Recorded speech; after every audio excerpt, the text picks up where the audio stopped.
স্বাধীনতা দিবসের সাত সকালে মর্মান্তিক পথ দুর্ঘটনায় মৃত্যু হলো এক চাষির। বারংবার একই ঘটনা ঘটায় এবার মৃতদেহ রাস্তায় রেখে দিয়ে তীব্র বিক্ষোভ স্থানীয়দের। পরিস্থিতি সামাল দিতে ঘটনাস্থলে রানাঘাট পুলিশ জেলার অতিরিক্ত পুলিশ বাহিনী। সাত সকালে এমনই মর্মান্তিক দুর্ঘটনা ঘটল নদিয়ার শান্তিপুর গোবিন্দপুর বাজার সংলগ্ন 12 নম্বর জাতীয় সড়কে। জানা গেছে মৃত চাষির নাম নির্মল চন্দ্র দাস, বয়স 55 বছর।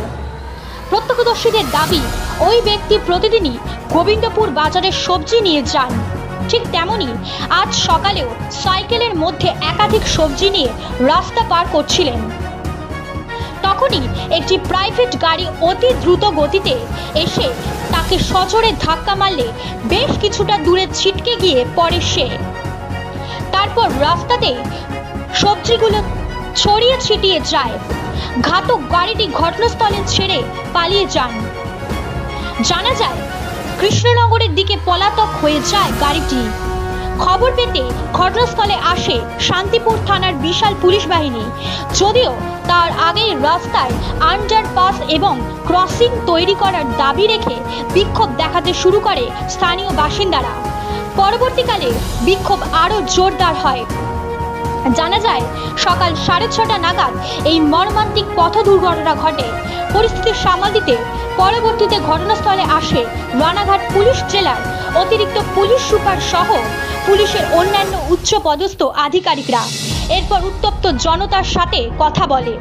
প্রায় 2 ঘন্টা ধরে মৃতদেহ রাস্তায় ফেলে রেখে প্রতিবাদ শুরু করে স্থানীয়রা। Bureau report, news 24 Bangla live. ওখানে দাঁড়ালাম, সাইকেলটা নিয়ে বাজারে যাবো। এর মধ্যে হলো আমার সামনে দিয়ে সাইকেলটা নিয়ে এলো। আসার পরে এই পাশে রোডটা ক্রস করে যখন এপারে আসলো তখন মারুতিটা মোটামুটি 130 টানছিল। কি গাড়ি ছিল ওটা? সাদা কালারের প্রাইভেট কার আছে, সাদা কালারের।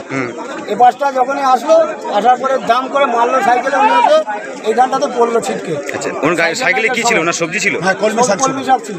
চাষি একজন। এখানটা পড়লো, পড়ার পরে নাকি ছেঁচড়ে নিয়ে গেল ওখানে।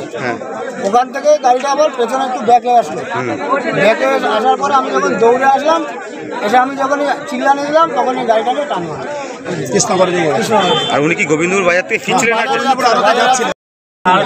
তার মানে আপনাদের যে এলাকা, এখানে কিন্তু বেশিরভাগ মানুষ কিন্তু মানে চাষের কাজ করে, অর্থাৎ গোবিন্দপুর বাজার আপনাদের কাছে খুব একটা তাৎপর্যপূর্ণ বিষয়। আচ্ছা, এখানে তখন কি ট্রাফিক ছিল? এখানে কি পুলিশের কোনো ব্যবস্থা ছিল তখন? তাহলে এখন মৃতদেহ আটকে রেখে বিক্ষোভটা কেন করছে?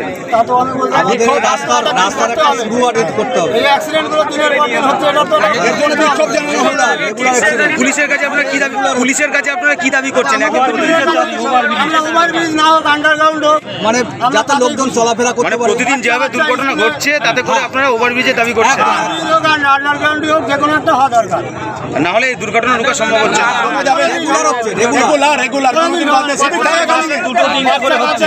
কতক্ষণ ধরে বিক্ষোভ করছেন আপনারা? 6টা থেকে শুরু হয়েছে, এখনো পর্যন্ত চলবে।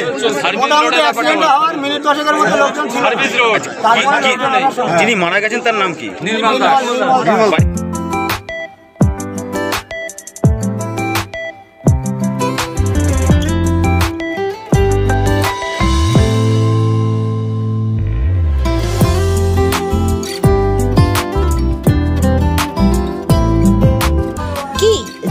জল আসছে? তাহলেই চলে আসতে হবে খাদ্য রসিকদের একমাত্র ঠিকানা বিরিয়ানি ওয়ালেতে। বিরিয়ানি ওয়ালে, কাঁচরাপাড়া, কলেজ মোড়।